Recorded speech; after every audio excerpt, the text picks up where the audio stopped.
यदि हमने किसी व्रत का प्रारंभ कर दिया है तो उसको पूरा करना चाहिए। जितने दिन के लिए, महीने के लिए, वर्ष के लिए व्रत का संकल्प लिया हो उतने दिन उस व्रत को करके उद्यापन कर देने से व्रत पूर्ण हो जाता है।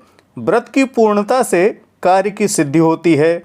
कई बार हम व्रत शुरू तो कर देते हैं पर वह पूर्ण नहीं हो पाता। प्रमादवश, भूलवश या किसी अन्य कारण से व्रत खंडित हो जाता है। व्रत के खंडित हो जाने पर हमें क्या करना चाहिए कि वह व्रत पूर्ण हो जाए और उसका प्रायश्चित भी न लगे। इस वीडियो में शास्त्र प्रमाण से हम यही बात जानेंगे। वीडियो को पूरा देखिएगा कि यदि कोई व्रत खंडित हो गया हो तो उसे पूर्ण करने की क्या विधि हमारे शास्त्रों में बतलाई गई है। आइए इस वीडियो का शुभारंभ करते हैं।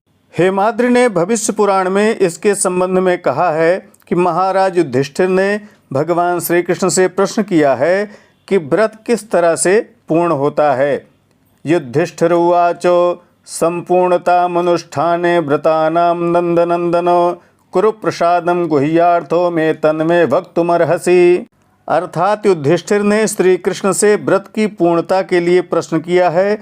तब श्री कृष्ण भगवान कहते हैं, श्री कृष्ण उवाच साधु साधु महाबाहो कुरुराज युधिष्ठिर रहस्यानां रहस्यं ते कथयामि व्रते तव संपूर्णता कृता यत्र तत्र सम्यक् फलप्रदं यच्चीर्णं नर नारीभिर्भवेत् संपूर्ण कारकम् अवश्यम तच्च कर्तव्यम संपूर्ण फलकांक्षिभिः। अर्थात भगवान श्री कृष्ण ने कहा कि हे युधिष्ठिर, यह अत्यंत रहस्य की बात है, फिर भी आपसे बतलाता हूँ।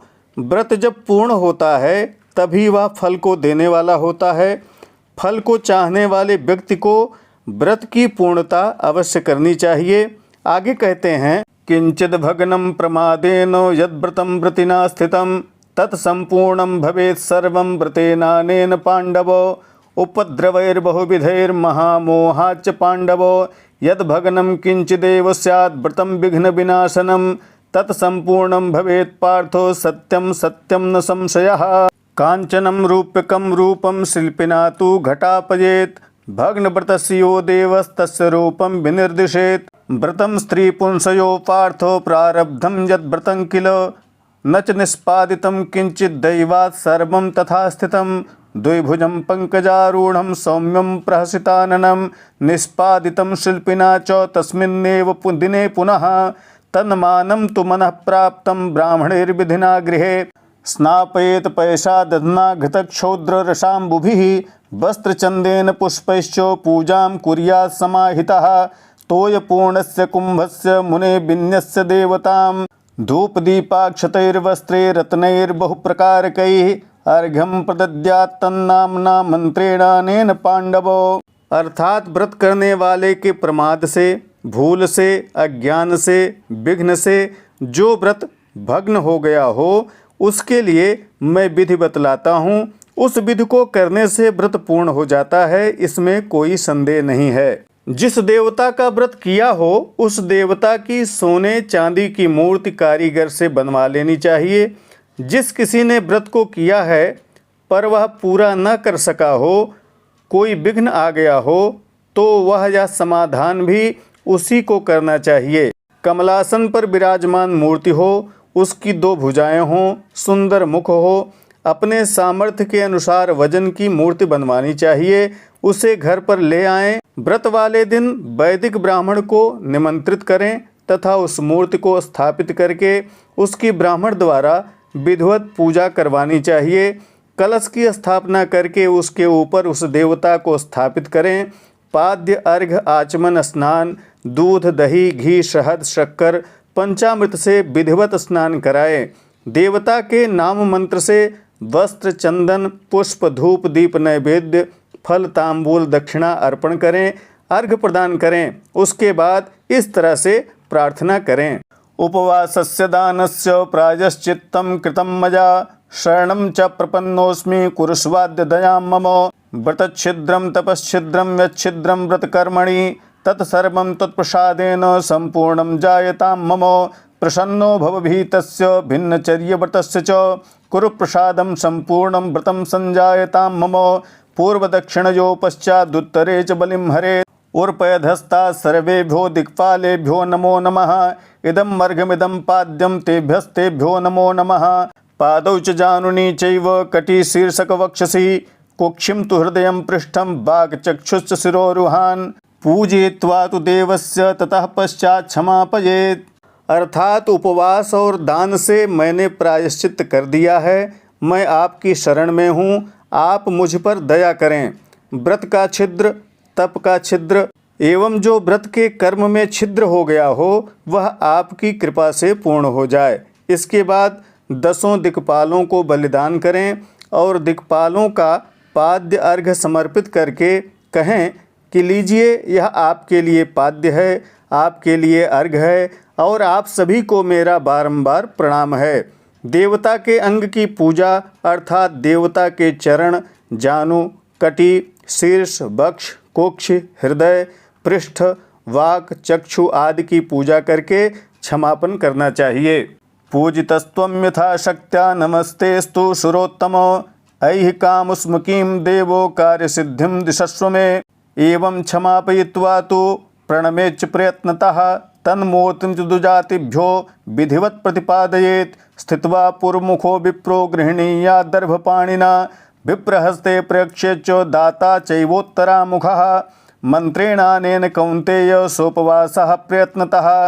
अर्थात हे सुरोत्तम, जैसी मेरी शक्ति थी उसके अनुसार मैंने आपका पूजन कर दिया है।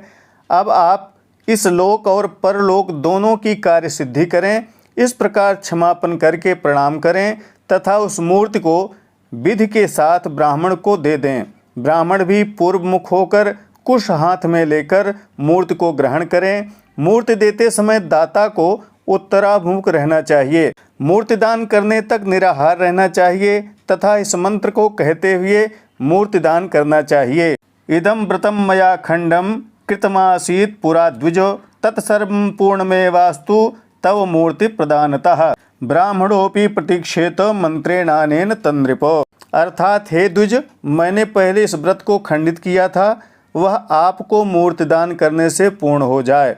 हे युधिष्ठिर, मूर्ति लेने वाले ब्राह्मण को भी मूर्ति हाथ में लेकर इस मंत्र को बोलना चाहिए। व्रत खंड कृतम पूजा व्रतेनानेन ते पुरा संपूर्णम स्यात् प्रदानेन तव पूर्णा मनोरथा। अर्थात जो तुमने अपने व्रत को खंडित किया था वह इस मूर्ति दान से पूरा हो गया है, तुम्हारे मनोरथ पूर्ण हो जाएं। क्योंकि कहा गया है ब्राह्मणा यत् प्रभासन्ते तन्मन्यन्ते दिवौकशः सर्वदेव मया विप्रा न तद्वचन मन्यथा जलधिक्षारतां नीतः पावकः सर्वभक्षतां सहस्रनेत्रा शक्रोऽपि कृतो विप्रैर्महात्मभिः ब्राह्मणानां तु वचनात् ब्रह्महत्या विनश्यति अश्वमेध फलं साग्रम लभते नात्र संशयः। अर्थात ब्राह्मण जिस बात को कहते हैं देवता उस बात को मानते हैं, क्योंकि इन्हीं ब्राह्मणों ने ही समुद्र को खारा, पावक को सर्वभक्षी और इंद्र को सहस्र नेत्र कर डाला। ब्राह्मणों के आशीर्वाद से ब्रह्म हत्या नष्ट हो जाती है, समग्र अश्वमेध का फल प्राप्त होता है, इसमें संदेह नहीं है। आगे कहते हैं कि व्यास वाल्मीकि वचनात् पराशर वशिष्ठयो गर्ग गौतम धौम्यात्री वशिष्ठांगिरसाम तथा वचनान्नारदादीनां पूर्णं भवतु ते व्रतम् एवं विधि विधानेन गृहीत्वा ब्राह्मणो व्रजेत् दाता तत्प्रेष्यते सर्वं ब्राह्मणस्य गृहे स्वयं ततः पंचमहायज्ञान् कृत्वा वै भोजनादिकम्।